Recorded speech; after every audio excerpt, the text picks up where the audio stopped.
కీర్తనలు 40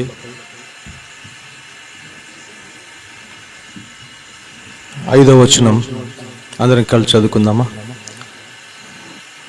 Psalm number 40, reading all together, verse 5. యెహోవా నా దేవా, నీవు మాడలో జరిగించిన ఆశ్చర్యక్రియలను, మాడ నీకున్న తలంపులను బహు విస్తారములు. వాటిని వివరించి చెప్పేదననుకుంటున్నా, అవి లెక్కకు మించి ఉన్నవి. నీకు సాటి అయిన వాడు ఒకడును లేడు. నీకు సాటి అయిన వాడు ఒకడును లేడు. దగిలిన దేవుడు చదువు లేఖన భాగం ద్వారా, ఈ కొద్ది సాక్ష్యం ద్వారా దేవుడు మహిమపరచబడినట్లు ప్రార్థన చేసుకుందాం.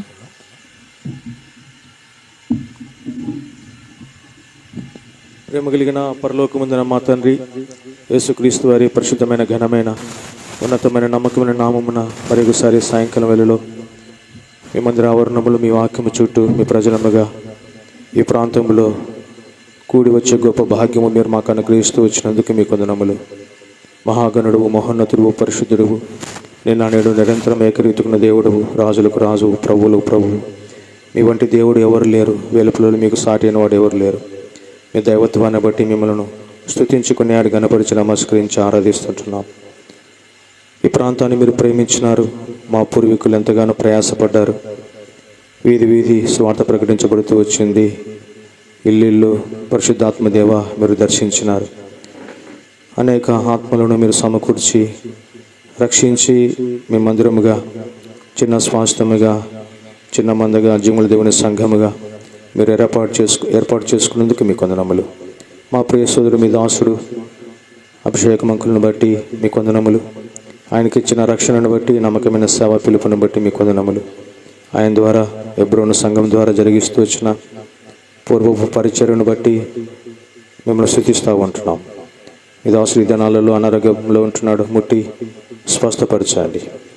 ఆయన చేసి మిగిల్చిన సేవా పరిచర్య బాధ్యతలను తన కుమార్తె అల్లుడైనటువంటి సిస్టర్ని బట్టి, జాషువాను బట్టి మీ వందనములు. వారిని ప్రేమించి వారికి రక్షణను బట్టి, సేవా బాధ్యతలను బట్టి మేము స్తుతిస్తూ ఉంటున్నాం. ప్రభువా తండ్రి, వీటిని నమ్మకముగా మీరు ఏదైతే సేవ వారికి అప్పచెప్తూ వచ్చినారో వాటిని చేయడానికి కావలసిన మీ జ్ఞానము, మీ నడిపింపు, మీ ఆలోచన, మీ చిత్తాన్ని బయలుపరచండి. రాబోయే భవిష్యత్తు పరిచర్య కొరకై వారిని, సంఘాన్ని మిమ్మల్ని మీ కృపగల హస్తములకు అప్పచెప్పుకుంటున్నగా జ్ఞాపకం చేసుకునండి. 3 దినాల పరిచర్య కొరకై ప్రభా తీసుకుని వచ్చిన గాస్పల్ టీముని బట్టి, నన్ను బట్టి మీకు స్తుతిస్తూ ఉంటున్నాం. 2 దినాలు ప్రభా సువార్తలు మీరు చేస్తూ వచ్చిన సహాయాన్ని బట్టి మీకు వందనములు. ఎక్కడైతే మీ సువార్త, నీతి సువార్త, రక్షణ సువార్త, ప్రేమ సువార్త ప్రకటింపబడుతూ వచ్చిందో ప్రభా, వాక్యముల ద్వారా, వర్తమానముల ద్వారా, ప్రభా కడపత్రికల ద్వారా అనేక మందిని దర్శించండి, నూతన కార్యము చేయండి. రాబోయే దినాల కొరికే వారిని రక్షణతో మీరు అలంకరిస్తున్నామని ప్రార్థిస్తున్నాను. పరిశుద్ధాత్మదేవ వారితో మీరు మాట్లాడుతారండి. ప్రభా, వారి జీవితంలో ఉన్నటువంటి పాపమును బడబయలు చేయండి. ప్రభా, మిమ్మల్ని తెలుసుకోవడానికి వారి మనోన్నతులను వెలిగించండి. వారు మా ప్రియులు చేసిన పరిచర్యను, ప్రయాసను మీరు జ్ఞాపకం చేసుకోనండి. నిత్యత్వంలో బహుమానాలు దయచేయండి. అలసిన దేహాలకు కావలసిన విశ్రాంతి దయచేయండి. ప్రభా తండ్రి, 3 దినాల పరిచర్య కొరకై హైగుణ పత్రాలను కూడా 2 దినాల కొరకు తీసుకుని వచ్చినందుకు మీకు వందనములు. ఈ దినము ఉదయ కాలం నుండి 2 బైబిల్ సెషన్లు, ఆఫ్టర్ లంచ్ సెషన్లు మీరు చేసిన సాయం బట్టి మీకు వందనములు. సాయంకాలం వేళలో ప్రభా పాటల ద్వారా మీరు మహిమ పొందుతూ వచ్చినందుకు మీకు వందనములు. కొద్ది నిమిషములు మీరు నాకు జీవితంలో రక్షకుడుగా ఎలా ప్రభా తండ్రి ఉద్భవించి వస్తున్నారో, శిలువ కార్యము నా జీవితం ఎలా జరుగుతూ వచ్చిందో, నా మనసు ఎలా మార్చబడుతూ వచ్చిందో, ఆ రక్షణ కార్యాన్ని తర్వాత, రక్షణ పొందిన తర్వాత నా జీవితంలో మీరు ఏమై ఉన్నారో వాటన్నిటిని ఉన్నట్టుగా చెప్పడానికి కావాల్సిన కృపను గ్రహించండి. ప్రభు, అంధకార శక్తులను బంధిస్తూ మీ సన్నిధి, మీ సహాయాన్ని కోరుకుంటూ ఒక్కరినైనా ఈ సాక్ష్యం ద్వారా ఒకరి హృదయాన్నైనా తాకి రక్షణతో అలంకరించమని, పడిపోయిన విశ్వాసం తిరిగి సమకూర్చి వందనములు చెల్లిస్తూ యేసుక్రీస్తు పరిశుద్ధ నామమున స్తుతించి ప్రార్థించడానికి వేడుకొని చుంటున్నాము తండ్రి. Amen.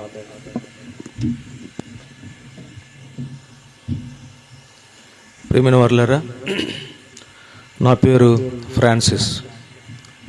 Basically I am from Kadapa, Beersheba. కడపకు చెందినటువంటి వ్యక్తిని. మా తల్లిదండ్రులకు మేము నలగరం సంతానం.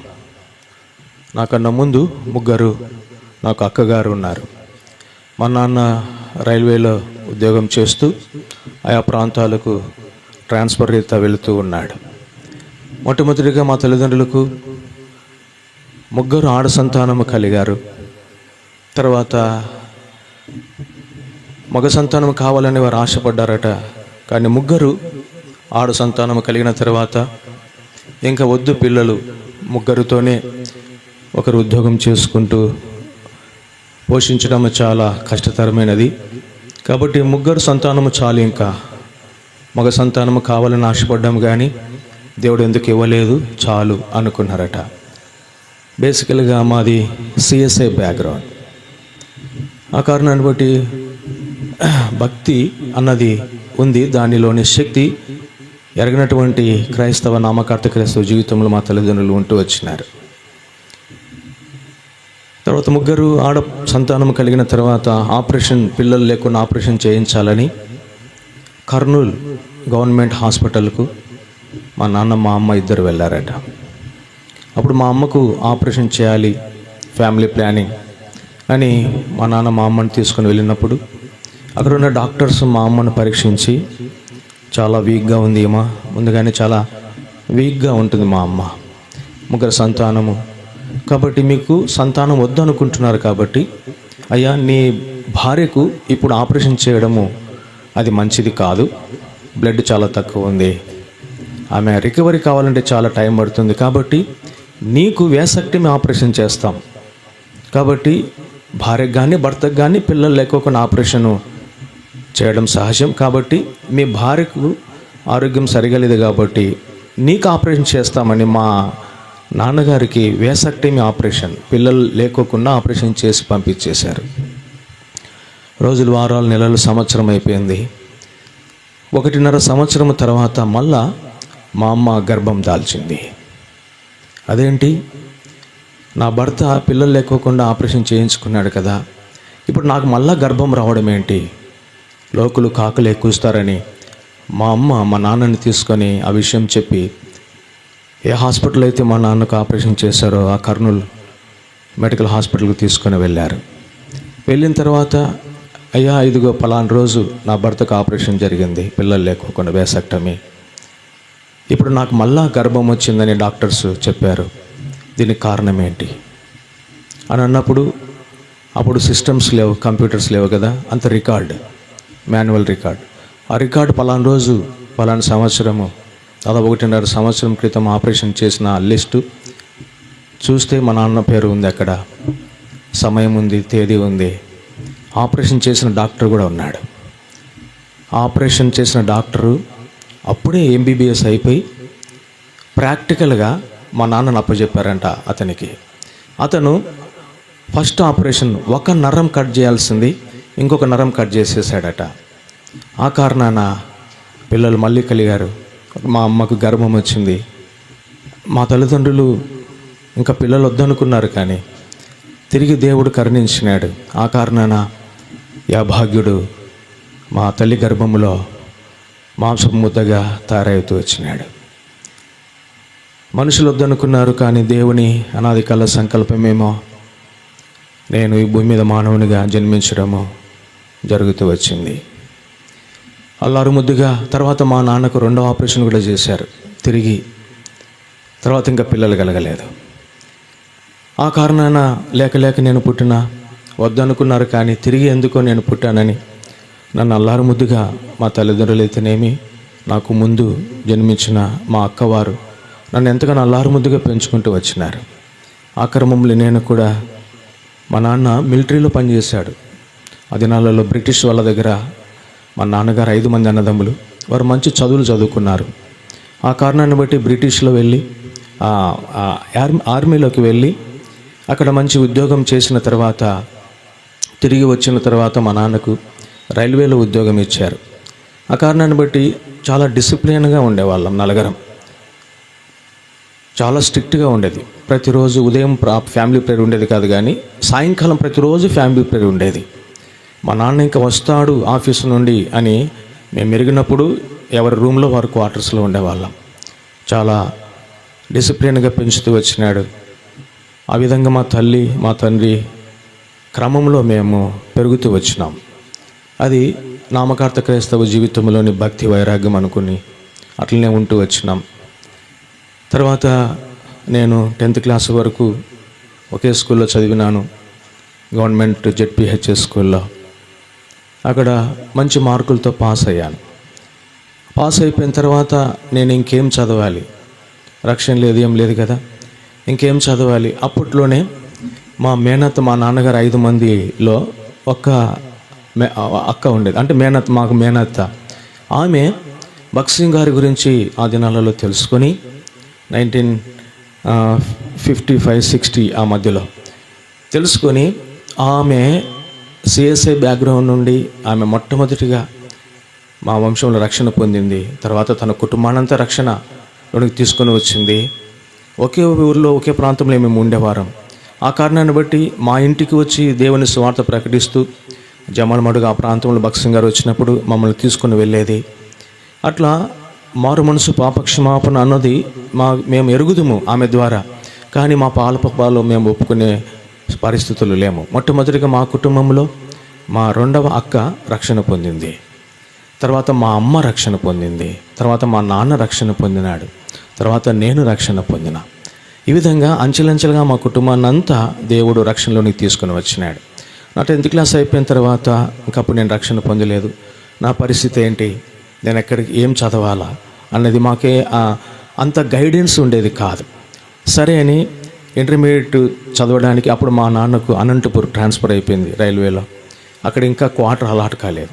ఆ కారణాన్ని బట్టి నేను ఫ్రెండ్స్తో ఒక రూమ్లో ఉండి ఇంటర్మీడియట్ చదువుకోవడానికి ప్రయత్నం చేస్తూ ఉన్నప్పుడు ఇంటర్మీడియట్ జాయిన్ అయిపోయాను. జాయిన్ అయిపోయిన తర్వాత అప్పటి వరకు నాకు సినిమా అన్నది తెలియదు. సినిమాకి ఎప్పుడు మేము పోలేదు. చాలా స్ట్రిక్ట్గా మా నాన్న పెంచేవాడు. ఆ క్రమంలో అప్పుడు మా ఇంటిలో రెంట్కు ఉన్న అతను నన్ను సినిమా అన్నది అలవాటు చేశాడు. ఇద్దరం ఒకే రూమ్లో ఉన్నాం, ఇద్దరం అనంతపూర్లో ఇంటర్మీడియట్ చదువుతూ ఉన్నాం. అతడు మా ఇంట్లో రెంట్ ఉండేవాడు. అతడు నేను ఇద్దరం కలిసి అనంతపూర్లో చదువుకుంటున్నప్పుడు అతడు నాకు సినిమా అన్నది అలవాటు చేశాడు. నమ్మండి, ఎంత పిచ్చి అయిందంటే సినిమా అంటే, ఒకే సినిమా 11 రోజులు సెకండ్ షో చూసిన. అంటే అంత పిచ్చి అయిపోయింది. ఒకరోజు అంటే విస్తారంగా డబ్బులు ఉండేవి, ఒక్కనే కదా, డబ్బులు బాగా ఇచ్చేది మా అమ్మ. అది తీసుకుని పోయి సినిమాలు ఒకరోజు డబ్బులు లేవు.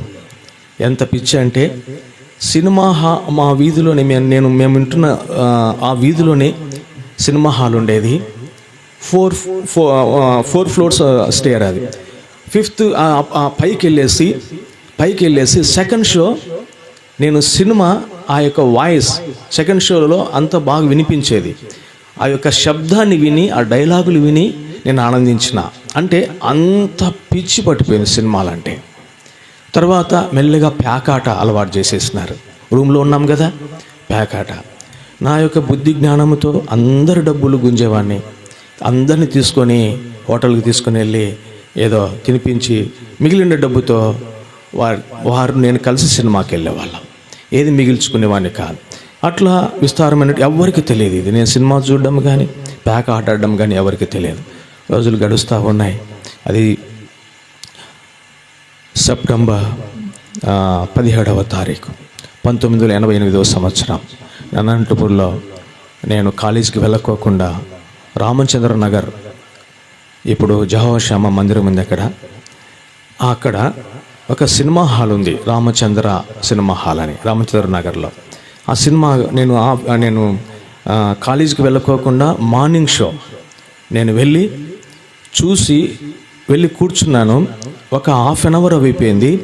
సినిమా చూస్తున్నా కానీ నా హృదయంలో ఏదో గడిబిడి అవుతూ ఉంది. ఆసక్తి లేదు సినిమా చూడడం.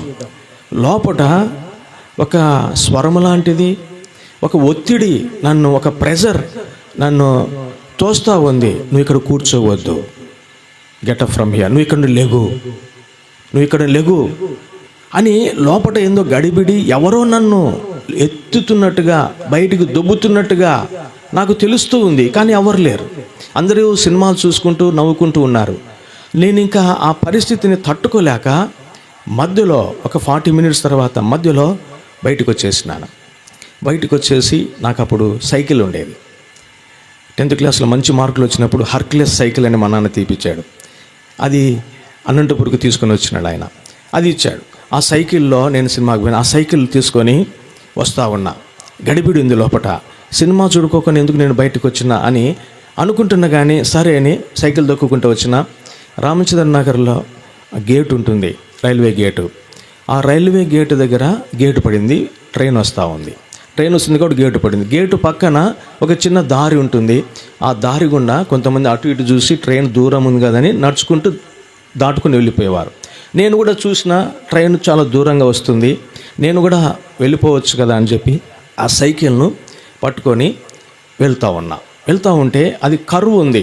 దూరం నుండి నాకు ట్రైన్ కనిపించింది. ఫాస్ట్గా వచ్చేసింది ట్రైన్. ఫాస్ట్గా వచ్చిన తర్వాత నేను అకస్మాత్తుగా 4 ట్రాక్స్ ఉన్నాయి. 3rd ట్రాక్లో వస్తుంది అది ఫాస్ట్గా. నేను ఫస్ట్ ట్రాక్ దాటినా, 2nd ట్రాక్ దాటి అటువైపు వెళ్తున్నా. అక్కడే పడిపోయినా. కళ్ళు మబ్బులు వచ్చేసినాయి, పడిపోయినా. ఒక్క స్వరం మాత్రము నేను వినగలుగుతూ వచ్చిన, ఇందుకేనా నీకు జన్మనిచ్చింది, ఇందుకేనా నిన్ను నేను పుట్టించింది, నన్ను చూడు, నేను ఎరుగుతును బై బర్త్, నేను క్రిస్టియన్ కాబట్టి. ఈ స్వరము దేవునిది. అప్పుడే మా మేనత్త రక్షణ గురించి చెబుతూ వచ్చేది మా ఇంటికి వచ్చి, క్వార్టర్కి వచ్చి. ఇది యేసు ప్రభు స్వరమని నేను గుర్తుపట్టుకున్న. కళ్ళన్నీ మబ్బు వచ్చినాయి, కానీ ఒక దృశ్యము నా కళ్ళెదురు కనబడుతూ ఉంది. యేసు ప్రభువు సిలువలో రక్తము కారుస్తూ ఉన్నాడు. ఆయన స్వరము, ఆ దృశ్యము నా కళ్ళెదుట నా చెవిన పడింది. కానీ లేవలేనటువంటి పరిస్థితి. ఒక బలమైన అదృశ్యమైన శక్తి, ఒక హస్తము నన్ను కాలర్ పట్టుకొని లేపినట్టుగా నేను ఎరుగుతున్నా. స్పర్శ అయిపోయింది. కళ్ళు మబ్బు వచ్చేసి కాన్షియస్లోకి వచ్చేసినాను. అప్పుడు అక్కడ ఉన్న వాళ్ళంతా, రే బుద్ధి ఉందా నీకు, చదువుకున్నట్టున్నావు, చచ్చిపోయేవాడివి నువ్వు, కాసేపు ఆగలేవా, ట్రైన్ వెళ్ళిపోయిన తర్వాత వెళ్ళొద్దు కానీ 4 మాటలు అనిపోయారు.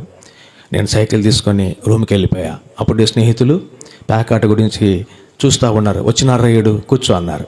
నేను కూర్చోలే. బైబిల్ ఉంది, సూట్ కేసు తీసిన, బైబిల్ తీసుకున్నా. రే ఎక్కడికి పోతున్నావురా, ఈ మధ్యాహ్నం పూట ఏం చర్చి ఉంది అన్నారు. లేదండి, వాళ్ళకి ఏం నేను చెప్పలే. తీసుకొని పైకి టెర్రస్కి వెళ్ళిపోయా. అప్పుడు దాదాపు 1:30 ఆ ప్రాంతం. ఎండ పెడుతుంది. అనంతపూర్లో సాధారణంగా ఉండదు ఎండ.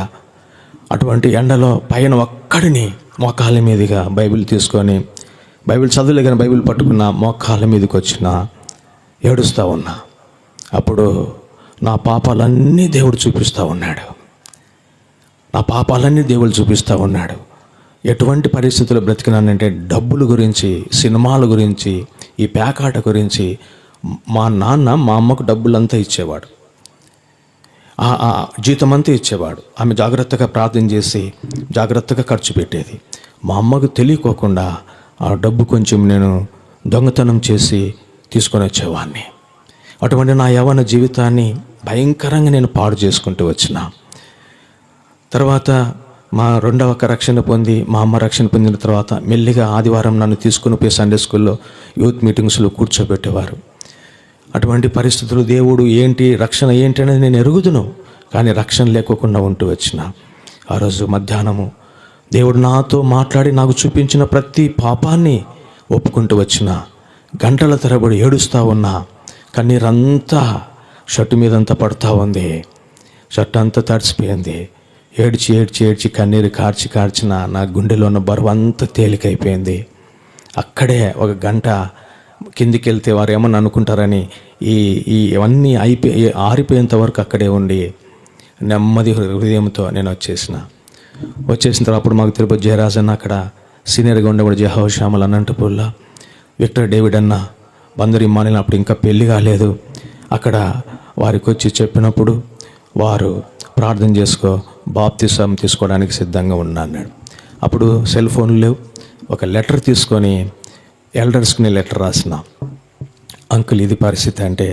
తర్వాత నేను వెళ్ళిపోయినప్పుడు ఒక ఆదివారము వాళ్ళు కూర్చోబెట్టి, నువ్వు రక్షణ పొందినావు, బాప్తిసం కొరకై సిద్ధపడు అన్నాడు. అది 1989 సంవత్సరం డిసెంబర్ 21వ తారీఖు ఫిలిప్ అంకుల్ చెన్నై నుండి వచ్చినాడు. అప్పుడు ఆ బాప్తిసాల కొరకే అందరూ పేర్లు ఇచ్చారు. అప్పుడు నేను కూడా పేరు ఇచ్చాను. 1989 సంవత్సరం డిసెంబర్ 21వ తారీఖు ఫిలిప్ అంకుల్ నాకు బాప్తిస్మం ఇచ్చాడు. తర్వాత ఆ బాప్తిస వాగ్దానము 1 తిమోతి 6:12 విశ్వాస సంబంధమైన మంచి పోరాడము అన్న బాప్తిస వాగ్దానము హస్త నిక్షేపణ ద్వారా నాకు పరిశుద్ధులు దైవ సేవకులు ఇస్తూ వచ్చినారు. ఆ తర్వాత నేను రక్షణ పొందిన తర్వాత నా చదువు అయిపోయింది. అక్కడ తిరిగి నేను కడపకు డిగ్రీ చదవడానికి కడపకి వెళ్ళాను. కడప డిగ్రీ చదువుతున్నప్పుడు మళ్ళీ మా నాన్నకు ట్రాన్స్ఫర్ అయిపోయినప్పుడు అప్పుడు హాస్టల్లో, గవర్నమెంట్ హాస్టల్లో నేను ఉంటూ డిగ్రీ చదువుతూ వచ్చినాను. నా గ్రాడ్యుయేషన్ సమయంలో అప్పుడు నేను అబ్రహం జోసఫ్ అంకుల్ ఉండేవాడు. ఆయన దగ్గర ఎన్నో ఆత్మీయ మెలకువలు నేర్చుకుంటూ కడపలో పరిచర్యలో కూడా నేను పాలుపంపులు పొందుతూ వచ్చిన. ఏంటి ఆ పరిచర్య అంటే? చెప్పుల స్టాండ్లో ఉండాలి. ఏంటి ఆ పరిచర్య అంటే? ఆనాడు ఆటోలు చాలా తక్కువ. అక్కడ ఉన్నటువంటి బేర్షెబాలో ఉన్నటువంటి పెద్ద పెద్ద అంకుల్ వాళ్ళను ఆదివారము మినిస్ట్రీకి తీసుకొని పోవాలా. దాదాపు ఒక 10 కిలోమీటర్లు రిమోట్ ఏరియాలో అప్పుడు మందిరాలు ఉండేవి. ట్రాన్స్పోర్ట్ ఉండేది కాదు, ఆటోలు లేవు, రిక్షాలు, గుర్రము జట్కాలు ఉండేవి. అంత దూరం వచ్చేవాళ్ళు కాదు. ఇప్పుడు మాకు యవనస్తులకు పరిచయం ఏంటంటే ఈ వృద్ధాప్యంలో ఉన్న ఈ అంకుల్ వాళ్ళను సైకిల్ మీద వెనక కూర్చోబెట్టుకొని 15-20 కిలోమీటర్లు తొక్కుకుంటూ వారిని తీసుకొని వెళ్ళాలి. ఆదివారం వారు పరిచయం చేసిన తర్వాత అక్కడ మందిరంలో భోజనం చేసి అంకుల్ను మళ్ళా ఇంటి దగ్గర తీసుకొని దించి మందిరంకి వెళ్ళి అంకుల్కి చెప్పేవాళ్ళం, అంకుల్ సేఫ్గా అంకుల్ ఇంటి దగ్గర దించేసి వచ్చినాను. అప్పుడు ప్రార్థన చేసి పంపించేవాడు. ఇది మేము మొట్టమొదటిగా మాకిచ్చినటువంటి దేవుని చేత దైవ సేవకులు ఇచ్చినటువంటి పరిచర్య. చెప్పుల స్టాండ్లో ఉండాలి, నెలలు వాష్రూమ్స్ కడగాలి, చాపలు వేయాలి. చిన్న చిన్న పరిచర్యల్లో మేము పాలుపంపులు పొందుతున్న తర్వాత మెల్లిగా బ్రాంచెస్కు పరిచర్యకు పంపుతూ వచ్చారు. ఆ విధంగా పరిచర్యలో ముందు కొనసాగుతున్నటువంటి దినాలవి. అది 1995 సంవత్సరం నేను డిగ్రీ ఫైనల్ ఇయర్ చదువుతున్నప్పుడు 3 సార్లు ఒకే సంవత్సరంలో దేవునికి దూరం అయిపోయినా. ఎవ్వరికి తెలియదు అది, నాకు నా దేవునికి తప్ప. భయంకరమైనటువంటి పాపంలో తిరిగిపోయినా, దేవునికి దూరం అయిపోయినా, దేవుని సన్నిధికి దూరం అయిపోయినా. ఎటువంటి పరిస్థితి అంటే నా బుద్ధి జ్ఞానాన్ని కొంతమంది చీకటి శక్తులు వాడుకున్నారు. అప్పుడు ఉమేష్ చంద్ర ఎస్పీగా ఉండేవాడు మా కడపలో. ఆయన దొరికితే షూట్ చేయడానికి ప్రయత్నం చేస్తూ వచ్చేవాడు. అటువంటి భయంకర పరిస్థితుల్లో ఆ ప్రాణాన్ని అరిచేతులు పెట్టుకొని ఎప్పుడు ఎవరు వస్తారో దాడి జరుగుతుంది అన్నటువంటి పరిస్థితి. స్టూడెంట్స్ గొడవలలో ఇరుక్కుపోయిన భయంకరమైన పరిస్థితిలో ఎవరికి తెలియదు. ఆదివారము పరిశుద్ధుడిగా కనపడేవాడిని, ప్రతి మీటింగులో ఆత్మీయుడిగా కనపడేవాడిని. కానీ చీకటి నా జీవితాన్ని ముంచివేసింది. సైతానుడు నన్ను చెరపట్టేసినాడు.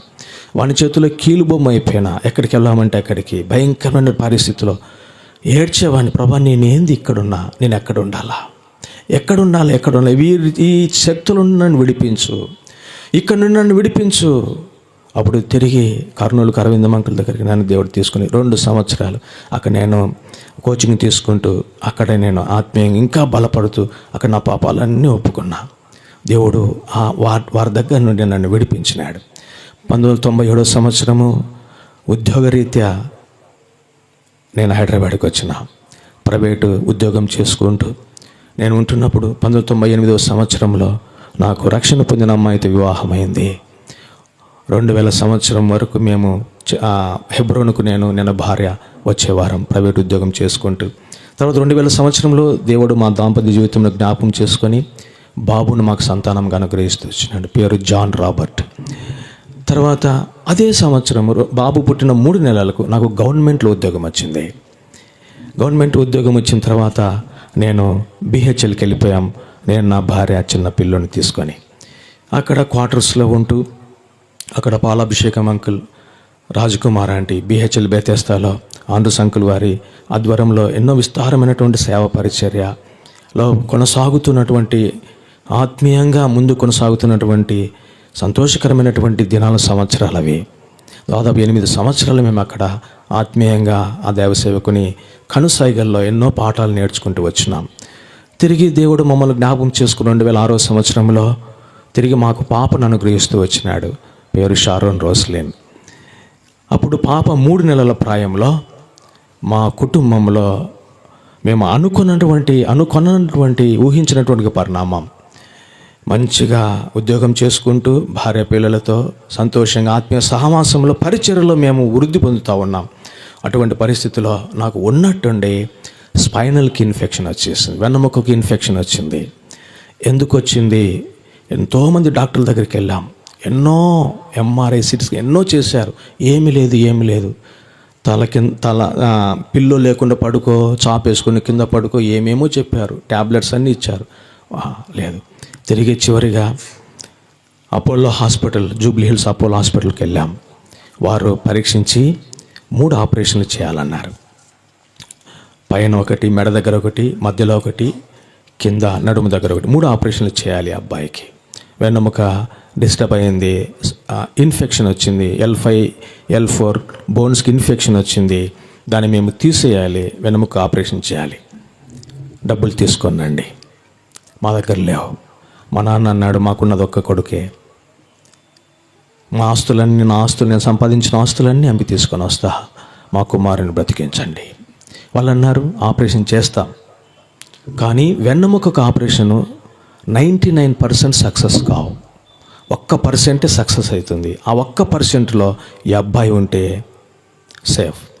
కానీ ఆపరేషన్ సక్సెస్ కాకపోయినా బ్రతుకుతాడు, చచ్చిపోడు, బ్రతుకుతాడు. కానీ ఆపరేషన్ ఫెయిల్ అయితే కూర్చోలేడు, నిలబడలేడు, నడవలేడు, పడుకొనే ఉండాలి ఇంక జీవితాంతం. Choice is yours. డబ్బు అయితే తీసుకొనండి, ఆలోచన చేయండి. ఒకవేళ సక్సెస్ అయితే 1%, 100లో 1 ఆపరేషన్ సక్సెస్ అవుతుంది. ఆ ఆపరేషన్ ఒక్కడులో మీ వాడుంటే బ్రతుకుతాడు, నడుస్తాడు, నిలబడతాడు, కూర్చుంటాడు, తన పనులు తాను చేసుకుంటాడు. ఒకవేళ మీరు డబ్బులు తీసుకొని వచ్చి మేము ఆపరేషన్ చేస్తే ఫెయిల్ అయితే నడవలేడు, కూర్చోలేడు, నిలబడలేడు. భయంకరమైనటువంటి ఆక్రందన, వేదన, దుఃఖం. నాకు ఆ ఫెయిల్ అయిపోతే నా భార్య పిల్లల పరిస్థితి ఏంటి, చిన్నపిల్లలు అని ఏడుస్తూ ఉన్నాం. అప్పుడు మమ్మల్ని ఆదుకున్నది, మా కొరకే ప్రార్థన చేసింది సంఘం. BHలో ఉన్న బెతెస్దా ప్రార్థన విశ్వాసులు. నేనెవరండి? నేను ఎక్కడ పుట్టినా, నా తల్లిదండ్రులు ఎవరు, నేను ఎక్కడ చదువుకున్నా, ఉద్యోగం నిమిత్తమే ఆ ప్రాంతానికి వస్తే నా వంశం ఏదో, నా పూర్వీకులు ఎవరో, నేను అక్కడ ఒక సంఘ సభ్యుడిగా ఉన్న కారణాన్ని బట్టి అభిషేకం అంకులు ఏం చేశారో తెలుసా? ప్రతిరోజు BHL ఎంప్లాయీస్ 2 మా క్వార్టర్ తలుపు తట్టి ప్రార్థన చేసి మమ్మల్ని ధైర్యపరిచి వెళ్ళిపోయేవారు. తిరిగి ప్రతిరోజు అక్కడ విస్తారమైన సేవ పరిచయం. అభిషేకం అంకులు వాళ్ళకు అంబాసిడర్ కారు ఉండేది. తిరిగి ఏదో ఒక బర్త్డే పార్టీ కానీ, కాటేజ్ మీటింగ్ కానీ, డెత్ యానివర్సరీ ఏదో ఒకటి ఉండేది. చాలా విస్తారమైన పరిచర్య. ఆ పరిచర్య చూసుకొని తిరిగి కారులో ఆంటీ అంకులు మందిరానికి వెళ్ళే ముందు మళ్ళీ మా క్వార్టర్ తట్టేవారు. ఒకరోజు 1:20కి వచ్చినారు. ఏంటి అంకుల్ ఇప్పుడు వచ్చినారంటే, ప్రార్థన చేయడానికి వచ్చిన అన్నాడు. మంచి అకార్డియన్ ప్లేయర్ ఆయన. అకార్డియన్ ఉంటుంది, అకార్డియన్ ప్లే చేసి ఒక పాట పాడి ఒక వాక్యం చెప్పి నేను తిరిగి బ్రతకాలని, తిరిగి పరిచర్లో ఉండాలని 6 నెలలు బెడ్ రీడన్ అయిపోయా. దివాన్ కాటు మీద క్వార్టర్లో పడుకొని ఉండేవాడిని. నన్ను చిన్న పిల్లవాడిని చూసుకున్నాడు, నా భార్య చూసుకుంటూ వచ్చింది. ప్రభు ఏంటి పరిస్థితి, ఎందుకు ఇది తీసుకొని వచ్చినావు నా జీవితంలో, కుటుంబంలో అని ఏడ్చినాం. ప్రభు స్తోత్రం. ఆపరేషన్ లేకోకుండా పరిశుద్ధుల ప్రార్థన, సంఘ ప్రార్థన దేవుడు ఆలకించి 2000 రూపాయల టాబ్లెట్తో తిరిగి నన్ను బ్రతికించినాడు. అది మా భక్తి కాదు, మా విశ్వాసం కాదు, మేము చేసే చిన్న పరిచర్య కాదు, కేవలం ఆయన కృప. ఒకవైపు పరిశుద్ధుల ప్రార్థన మాకు ఆధారమై ఉంది. అందుకే సంఘాన్ని వదిలిపెట్టద్దండి, సంఘాన్ని వదిలిపెట్టద్దండి. సంఘము దేవుడు మనకిచ్చినటువంటి ఒక వనరు. నీ గురించి నీ భార్య, నీ భర్త, నీ పిల్లలు, స్నేహితులు ప్రార్థన చేయకపోవచ్చు పనులలో, కానీ ఒక చిన్న చీటి దైవ సేవకునికి ఇస్తే మందిరంలో నీ పేరు పెట్టి, నీ అక్కర పెట్టి, ఎత్తిపెట్టి ప్రార్థన చేస్తారు. ఎవరో ఒక ప్రార్థన, ఎవరో ఒక కన్నీరు దేవుణ్ణి తాకుతుంది. నీకు వారు చేసిన ప్రార్థన ద్వారా నీ జీవితంలో ఫలితం పొందుతావు. It was our experience. అందుకే సంఘాన్ని తూలనాడద్దు, సంఘాన్ని వదిలిపెట్టద్దండి. సంఘం ఆ రోజు ప్రార్థన చేసింది.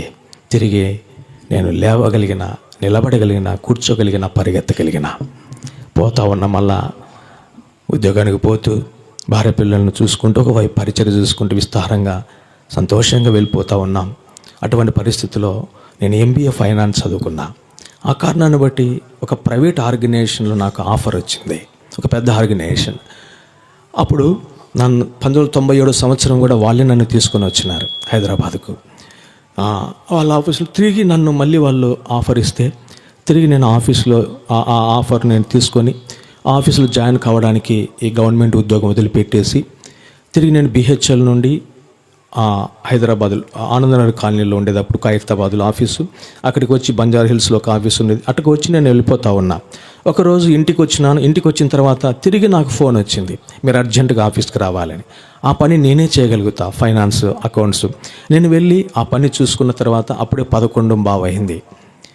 అప్పటి వరకు పిల్లలు, నా భార్య ప్రార్థన చేయకోకుండా, ఫ్యామిలీ ప్రేయర్ లేకుండా, భోజనం చేయకుండా ఉంటారనుకొని నేను ఆటో లేకుంటే బస్సుకి వెళ్ళాలని లకిడికప్పులకి వెళ్ళాను.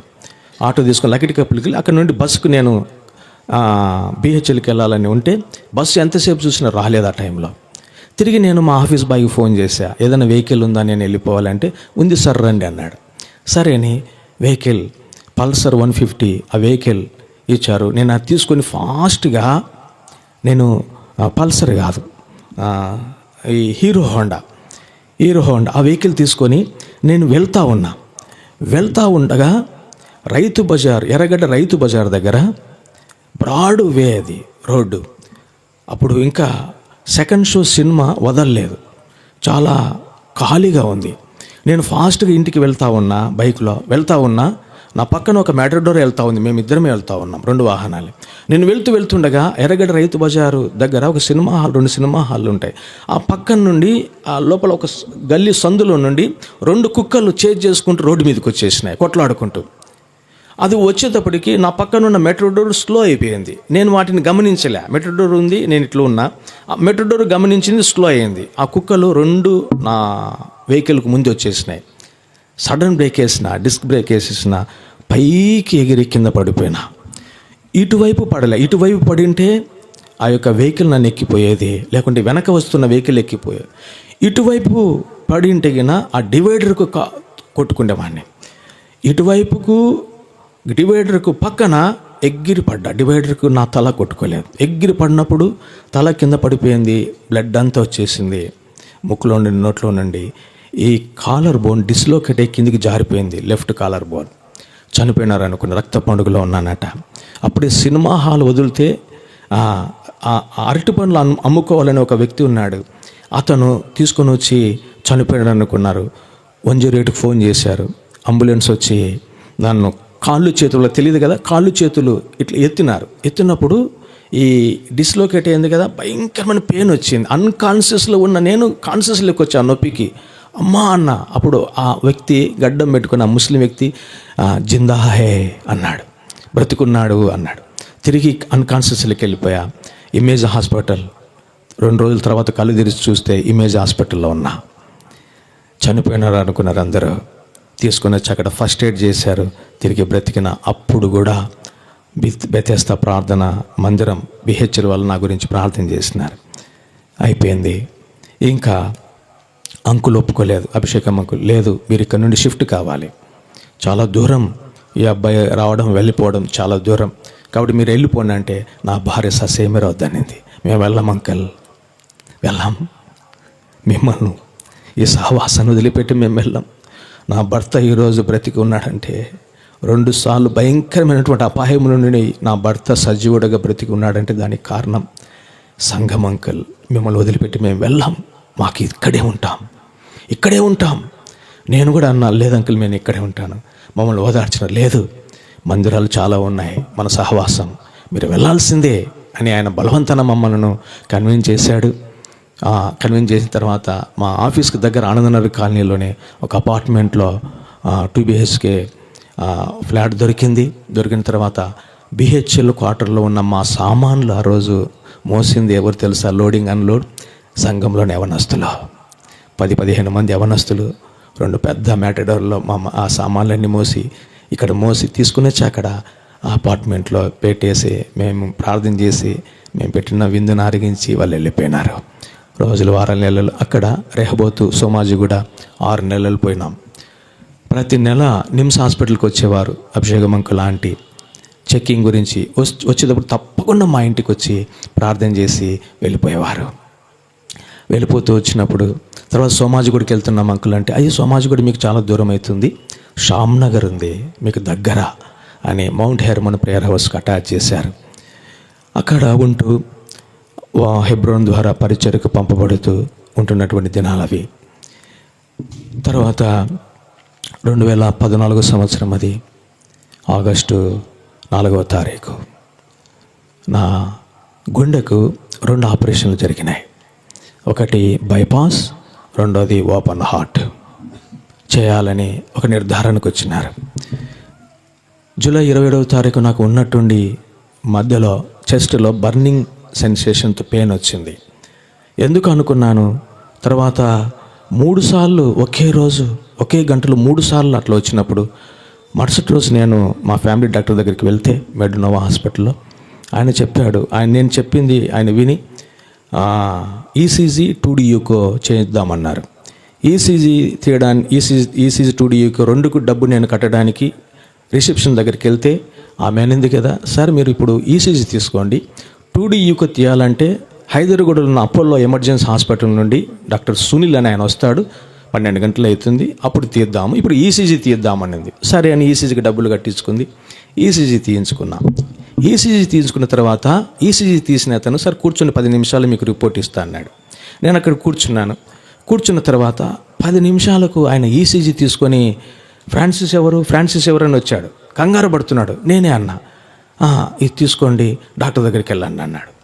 నేను డాక్టర్ దగ్గరికి వెళ్ళేటప్పుడు 3rd ఫ్లోర్లో ఉన్నాడు మా డాక్టర్ దగ్గరికి వెళ్ళి నేను డోర్ నాక్ చేస్తున్నా. అంతలోపటే ఈసీజీ తీసిన అతను ఆ డాక్టర్తో మాట్లాడుతూ ఉన్నాడు.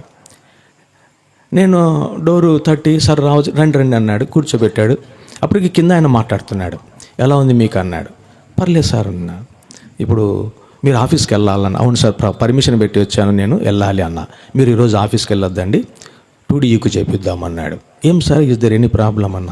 అవును 2DUకు అంటే, సార్ అతను డాక్టర్ లేట్ అవుతుందంట. లేదు నేను పిలిపిస్తానని వెంటనే డాక్టర్ ఫోన్ చేశాడు. ఆ డాక్టర్ సునీల్ వెంటనే పరిగెత్తుకుంటూ వచ్చాడు. ఈసీజీ చూశాడు. ఈసీజీ చూసి 2DUకు వద్దు, యాంజియోగ్రామ్ చేద్దాము, 17,000 డబ్బులు కట్టాను అన్నాడు. నేను అనుకున్నా, ఏమైంది సార్ అన్న, మీ లోపల పరిస్థితి బాగలేదన్నాడు. నేను బాగున్నా. నేనేమి ఆలోచన చేసిన అంటే, వీళ్ళు కార్పొరేట్ హాస్పిటల్ కదా, నాది డబ్బులు గుంజడానికి ఈసీజీ ఏదేదో 2DUకు యాంజియోగ్రామ్ అని చేస్తున్నారు, డబ్బులు గుంజడానికని. లేదు అవసరం లేదు నాకు, నేను వెళ్ళిపోతానన్నాడు. ఆయన అన్నాడు, యాజ్ ఎ డాక్టర్గా చెప్తున్నా, మిమ్మల్ని 10 నిమిషాలు నేను వదిలిపెట్టాను అన్నాడు. కార్డియాలజిస్ట్ ఏమైందన్న, లోపల మీ బ్లడ్ అంతా గడ్డలు కట్టుకుంటా ఉంది, ఏ క్షణంలో మీరు ఏమైపోతారో, కొలాప్స్ అయిపోతారో తెలియదు, మిమ్మల్ని వదిలిపెట్టను అన్నాడు. నేను అన్నా, నాకు బాగుంది, మమ్మల్ని వదిలిపెట్టండి, నేను వెళ్ళిపోతా అన్నా. ఇద్దరికి పోరాటం జరుగుతుంది. ఆయన అన్నాడు, తీసుకొని రండి అన్నాడు. ఒక లెటర్ తీసుకొని వచ్చారు. ఆ లెటర్ సంతకం పెట్టించుకున్నారు. నువ్వు ఇక్కడ నుండి బయటికి వెళ్ళిన తర్వాత హాస్పిటల్ వాళ్ళ రెస్పాన్సిబిలిటీ కాదు అని సంతకం పెట్టేశా. ఆయన హెపారిన్ అని ఒక ఇంజెక్షన్ కడుపుకేశాడు. కొన్ని టాబ్లెట్ బలవంతాన్ని మింగిచ్చేశాడు. ఈ ఇంజెక్షను ఎవరి 8th వరకు 8 గంటలకి మీరు వేయించుకోండి, అది బ్లడ్ తిన్నారు హెపారిన్ అన్నాడు. 2 ఇంజెక్షన్లు కొని ఇచ్చాడు. వెళ్ళిపో అన్నాడు. నేను వెళ్ళిపోయా. ఆ రోజు రంజాన్. వెళ్ళిపోయిన తర్వాత మా అపార్ట్మెంట్లో ముస్లిమ్స్ ఉన్నారు. వాళ్ళు తీసుకొని వచ్చి ఆ వంటలన్నీ తీసుకొని వచ్చి ఇచ్చినారు మా భార్యకు. ఆ రోజు భోంచేద్దాం రానింది. ఇవన్నీ నాకు అర్థం కావడం లేదు. ఎందుకు ఈయన ఇంజెక్షన్ వేసినాడు, 8th వరకు అంటున్నాడు, ఏం పరిస్థితి బాగలేదన్నాడు. నాకు అన్నము భోజనం నాకు సహించలేదు, కానీ ఎట్లా భోంచేసిన. తర్వాత మా కజిన్ బ్రదర్ వాళ్ళ కుమార్తె డాక్టర్, ఆ అమ్మాయిని పిలిపించాం. ఆ అమ్మాయి పిలిపించి చూసి, అంకుల్ బాగలేదు పరిస్థితి మీది అనింది. సరైన సెకండ్ ఒపీనియన్ గురించి కేర్ హాస్పిటల్కి వెళ్ళాం. కేర్ హాస్పిటల్లో శ్యామ్ నగర్ ఉన్న అసెంబ్లీ పెద్దలంతా కేర్ హాస్పిటల్కు కార్డియాలజిస్ట్ డాక్టర్ రఘు అని, ఆయన బ్రాహ్మిన్, ఆయన దగ్గరికి రెగ్యులర్గా చెకప్కి వెళ్ళేవారు.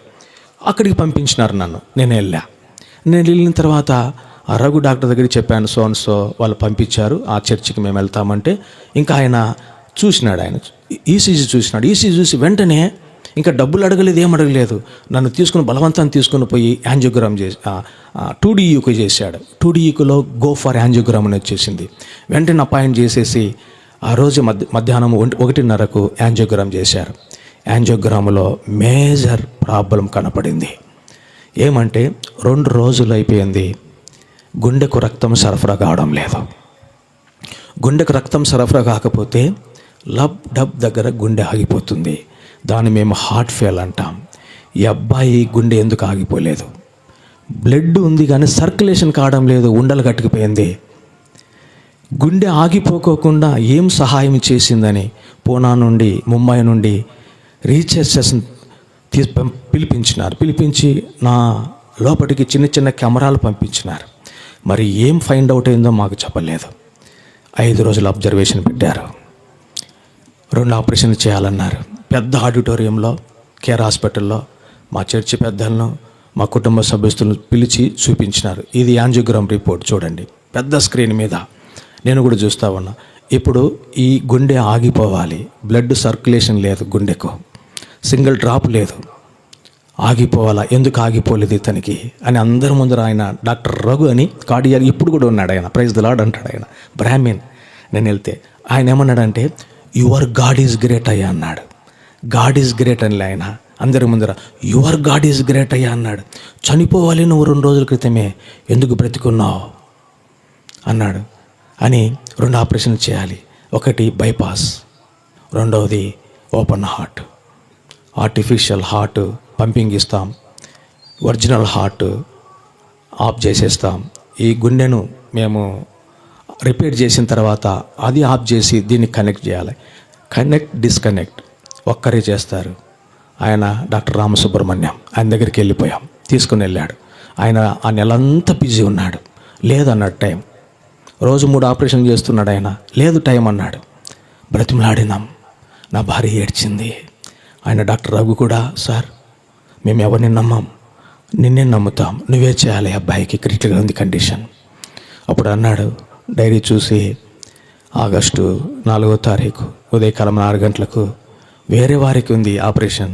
ఆయనను కొంచెం సైడ్ జరిపి నన్ను అక్కడ పెట్టేశాడు. పెట్టేసిన తర్వాత 5 రోజుల అబ్జర్వేషన్.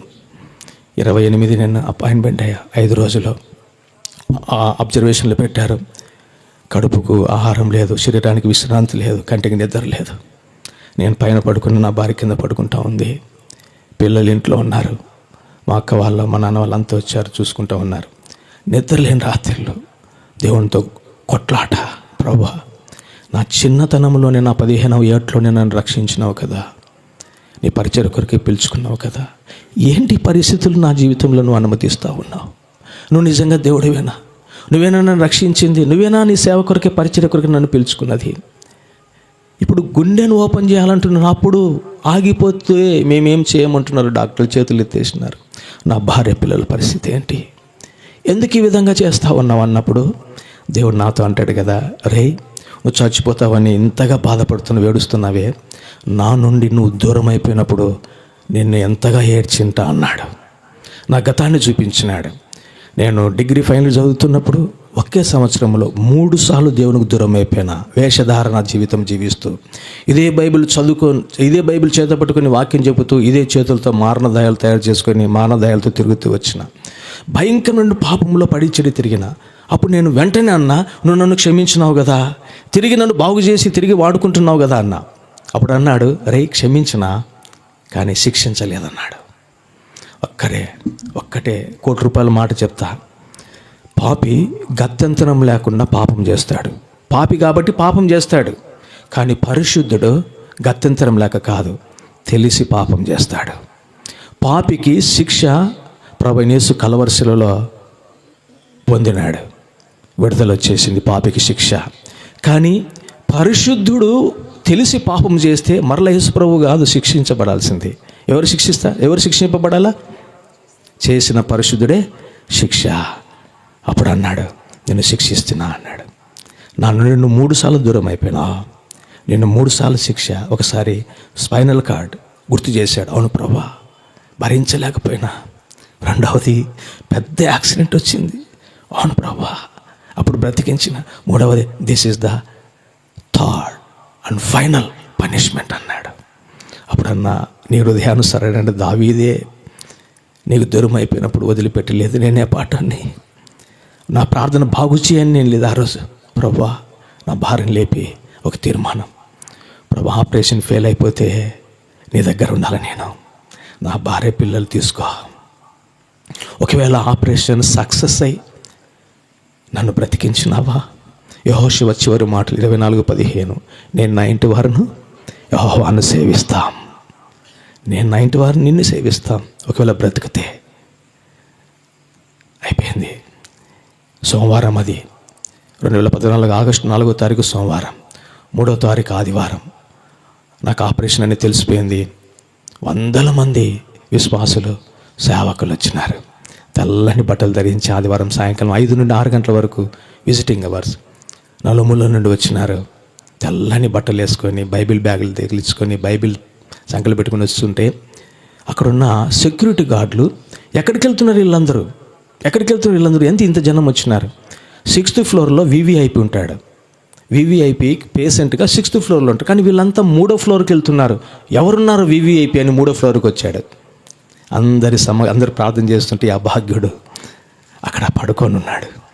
అప్పుడు అభిషేక మంకులు కూడా వచ్చాడు. అందరూ సేవకులు, విశ్వాసులు నేను బ్రతకాలని ప్రార్థన చేసి వెళ్ళిపోయినారు. సోమవారం 6 గంటలకు నన్ను తీసుకుని వెళ్తున్నారు వీల్ చైర్లో. ఒక్కసారి నా కుమార్తెను చూపించమని అడిగిన. చిన్న పాప. ఒక్కసారి చూస్తా, ఇదే చివరి రోజేమో నాకు, ఒక్కసారి నా కుమార్తెను చూపించండి అంటే చిన్న పిల్లని తీసుకొని రావద్దన్నారు. బ్రతిమలాడినాం సెక్యూరిటీని. అప్పుడు నా కుమార్తెని తీసుకొని వచ్చి చూపించినారు. అందరికి ప్రైజ్లాడి చెప్పిన. నాకు ఇష్టమైన పాట, ఎన్నోసార్లు నీ కృపన్ విడచియుంటినో ప్రభు, విడచియుంటినో ప్రభు, నమ్మకమైన నా ప్రభు. ఆ పాట నాకు చాలా ఇష్టం. ఆ పాట పాడుకుంటూ వెళ్ళిపోయిన ఆపరేషన్ థియేటర్లోకి. 4 గంటల ఆపరేషన్ అన్నారు. అప్పుడు కూడా షామ్నగర్లో ఉన్న సిస్టర్స్ ఉద్యోగాలకు పోకోకుండా సిస్టర్స్ ఉపవాసంతో నా భార్యతో కలిసి కింద పార్కింగ్ ఏరియాలో ఒక మూలను కూర్చొని ప్రార్థన చేస్తూ వచ్చినారట. ఆపరేషన్ తీసుకుని వెళ్ళారు. 4 గంటలు అన్నారు. 5 గంటలైంది, 6 గంటలైంది, 7 గంటలైంది. నా భార్య అనుకుంది ఆపరేషన్ ఫెయిల్ అయిపోయింది, చనిపోయినాడు. అందుకే వాళ్ళు చెప్పడానికి సంకోచిస్తూ ఉన్నారు. 8 గంటలు అయిపోయింది, 9 గంటలు అయిపోయింది. ఏడుపు ఆరంభమైపోయిందంటే చనిపోయినాడని.